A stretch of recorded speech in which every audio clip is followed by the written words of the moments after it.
Assalamualaikum warahmatullahi wabarakatuh. Perkenalkan nama saya Zini Argana Nabila. Di sini saya ingin membahas tentang ujian akhir semester analisis data statistika, yaitu di studi kasus 2, yang diampu oleh Ibu Fathia Amalia Maresti. Selanjutnya yaitu di sini ada latar belakang. Di sini latar belakangnya, kemampuan untuk mengumpulkan, mengelola, dan analisis data merupakan dunia akademik maupun profesional. Data yang diperoleh dari eksperimen atau observasi harus dianalisis secara menyeluruh agar dapat menghasilkan informasi yang berguna untuk pengambilan keputusan. Selama beberapa hari, siswa diminta untuk mengamati dan menganalisis data kuantitatif dari berbagai kelompok dalam kegiatan pembelajaran ADS. Data yang dikumpulkan mencakup hasil harian dari 3 kelompok yang dikenal sebagai kelompok A, B, dan C, yang dimana masing-masing terdiri dari 2 bagian pengamatan. Tujuan menganalisis adalah untuk mengamati pola distribusi data, membandingkan kinerja kelompok, dan mengukur variansi dan konsistensi hasil. Diharapkan melalui kegiatan ini, siswa tidak hanya dapat menggunakan konsep statistika deskriptif seperti standar deviasi, median, rata-rata, tetapi juga memahami bagaimana angka-angka ini digunakan dalam situasi dunia nyata. Next. Selanjutnya ada rumusan masalah, yaitu rumusannya gambaran ringkas statistika deskriptif dari masing-masing skor kelompok, lalu kemudian berdasarkan dari keseluruhan 45 data skor di atas, pihak manajemen ingin mengetahui apakah rata-rata skor pelatihan kurang dari 20 dengan menggunakan taraf signifikasi 5%. Dan selanjutnya yang terakhir, selain itu manajemen perlu menganalisis apakah ada perbedaan rata-rata skor yang signifikan antara ketiga kelompok pelatihan taraf signifikasi 5%. Next. Landasan teori, uji hipotesis. Menurut Sujana tahun 2005, uji hipotesis adalah suatu prosedur yang digunakan untuk pengambilan keputusan tentang kebenaran suatu pernyataan hipotesis mengenai parameter populasi berdasarkan data sampel. Uji ini menjadi salah satu alat penting dalam statistika inferensial yang memungkinkan peneliti membuat generalisasi terhadap populasi secara ilmiah.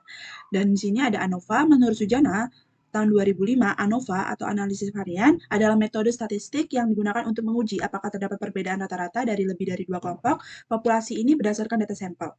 ANOVA menjadi penting ketika peneliti ingin menghindari kesalahan yang mungkin muncul dari melakukan banyak uji tes secara berulang. Di sini juga ada menurut Montgomery tentang ANOVA tahun 2009, yaitu ANOVA memungkinkan peneliti untuk mengetahui pengaruh suatu variabel bebas terhadap variabel terikat dengan memisahkan variasi total dari data menjadi beberapa sumber variasi seperti data antar kelompok dan dalam kelompok. Selanjutnya ada metode analisis, yaitu penelitian ini menggunakan pendekatan statistik deskriptif, kuantitatif, dan metode-metode analisis berikut. Yang pertama ada pembersihan data atau data cleaning, menghapus nilai kosong dan memastikan data terstruktur dengan baik untuk pengolahan statistik untuk pemusatan data. Lalu ada yang kedua ada rata-rata atau yang disebut dengan MEAN, menghitung nilai tengah keseluruhan untuk tiap kelompok. Median mengukur nilai tengah setelah data diurutkan, berguna untuk melihat kecenderungan nilai pusat tanpa dipengaruhi outlier. Ketiga, ada ukuran penyebaran data, yaitu di mana standar deviasi untuk mengetahui seberapa besar variansi atau penyimpanan nilai terhadap rata-rata, minimum dan maksimum untuk mengetahui tentang nilai dalam masing-masing kelompok. Lalu yang keempat ada visualisasi, yang dimana diagram batang atau box plot untuk menggambar distribusi nilai-nilai kelompok, garis tren jika diperlukan, untuk melihat pola nilai dari hari ke hari. Kemudian yang terakhir ada perbandingan antar kelompok, yang dimana mengamati kelompok yang memiliki nilai tinggi, penyebaran paling rendah, dan konsistensi performa yang terbaik. Next. Nah, di sini adalah merupakan studi kasus 2 yang dimana sebuah lembaga pelatihan profesional ingin mengevaluasi, lalu kelompok A mengikuti program pelatihan A, kelompok B mengikuti program pelatihan B, dan kelompok C mengikuti pelatihan program C. Nah, di sini terdapat rumusan masalahnya yang perlu dipecahkan. Next. Nah, di sini adalah cara-cara untuk mengerjakan rumusan masalah. Yang pertama, untuk rumusan masalah pertama yang dimana kita menghitung menggunakan cara statistik deskriptif. Oke, kita lanjut. Nah, ini merupakan rumus-rumus untuk pengerjaan statistika deskriptif yang dimana ada rata-rata yang menggunakan rumus Excel average, lalu ada median yang dimana menggunakan rumus seperti ini, terus simpangan baku, modus, maksimum, minimum, range, varian, kuartil 1, 2, dan 3, yang dimana ini untuk menemukan hasil dan menggunakan rumus-rumus Excel seperti ini. Selanjutnya, nah ini merupakan rumusan masalah kedua yang dimana menggunakan metode uji hipotesis. Dan ini merupakan rumusan-rumusan uji hipotesis, yang dimana terdapat rata-rata, S itu sebagai standar deviasi, N adalah merupakan jumlah banyak data, nilai uji T, DF, nilai kritis, nilai T, dan A ini merupakan alfa yang dimana alfanya adalah 0,05, dan hipotesis 0 atau HO yang dimana lebih dari 20, dan H1-nya adalah kurang dari 20.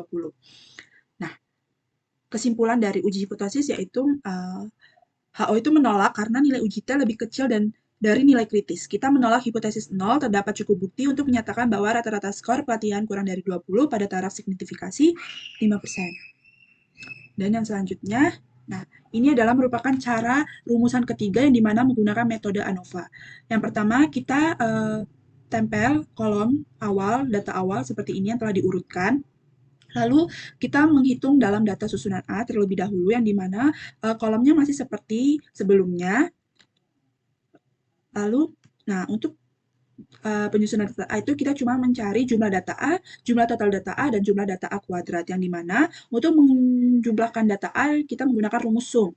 Rumus sum dari kolom A dari 5 sampai ke 22, yang dimana kolomnya itu terdapat dari B77 sampai B91. Lalu untuk jumlah total data A, kita menggunakan rumus sum, yang dimana kita mengambil data dari jumlah data A yang sudah dihitung, yaitu dari 93 sampai 209, lalu ditotalkan menjadi 655. Lalu untuk jumlah data A kuadrat, kita hanya memencet jumlah data A sebelum dikuadratkan, yaitu 655, lalu kita pangkatkan 2. Dan kemudian hasilnya seperti ini. Next, nah untuk dalam penyusunan data A itu kita menggunakan rumus ini. Ini rumus yang digunakan dalam menghitung data A. Nah, selanjutnya, nah untuk menghitung susunan data B. Nah, untuk data B itu beda dengan kolom sebelumnya. Karena untuk susunan data B, kita menempelkan kelompok yang sudah dikuadratkan. Seperti 5 pangkat 2 itu adalah 25, dan seterusnya sampai 22 pangkat 2 yaitu 484. Kita lakukan hal yang sama untuk kolom B dan C.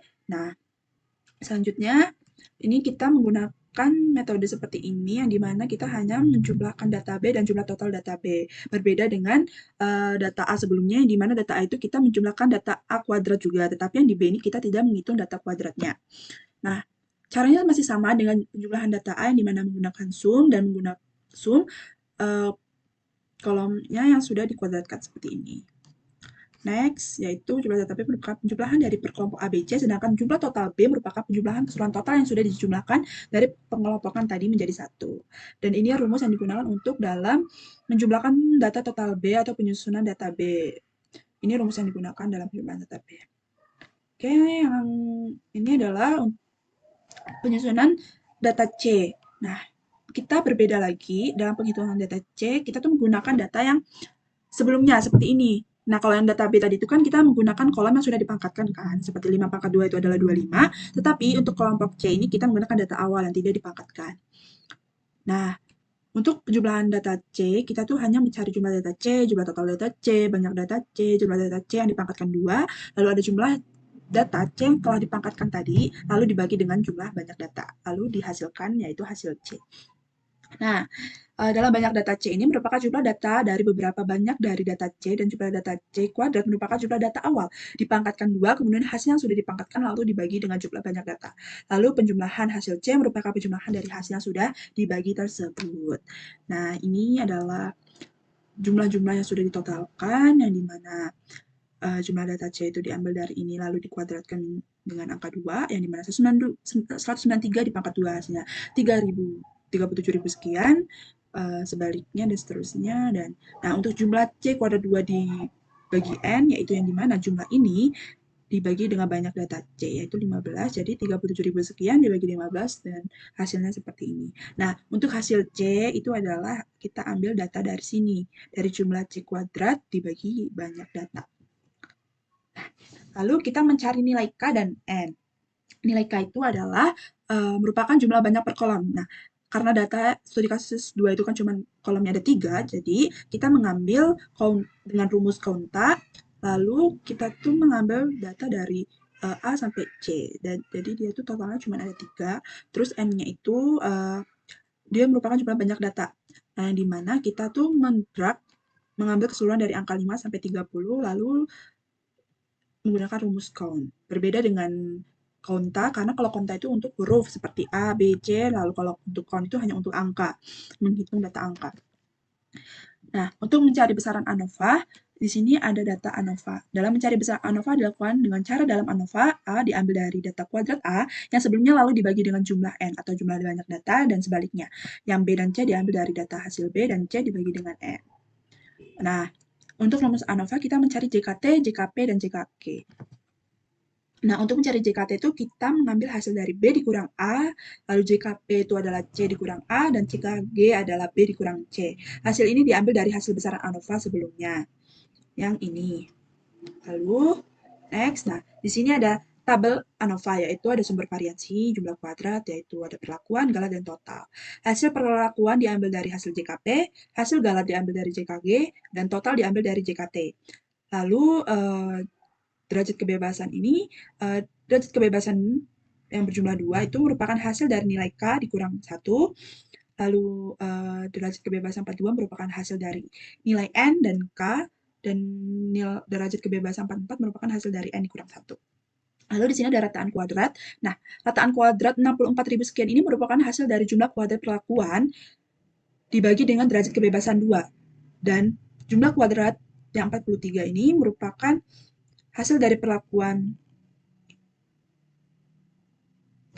dengan derajat kebebasan 42. Nah, F hitung ini merupakan hasil pembagian dari rataan kuadrat. Jadi 64.000 sekian dibagi dengan 43.000 sekian, hasilnya 1.480 sekian. Oke, di sini ada F-tabel, yaitu adalah F-tabel merupakan hasil dari 0,05 merupakan tarif signifikan 5%, lalu mengambil dari data rataan kuadrat, jadi kita mengambil data dari rataan kuadrat ini. Nah, terakhir, ini adalah kesimpulannya. Jadi, kesimpulan dari data ANOVA itu, rumusan masalah ketiga, kesimpulannya adalah tolak HO jika F hitung lebih besar dari F tabel, dan gagal tolak HO jika hitung F hitung itu kurang dari F tabel. Seperti itu. Nah, sekian, itu penjelasan tentang studi kasus 2 dari saya. Saya ucapkan terima kasih, mohon maaf jika ada kesalahan kata atau cara. Mohon maaf. Terima kasih. Wassalamualaikum warahmatullahi wabarakatuh.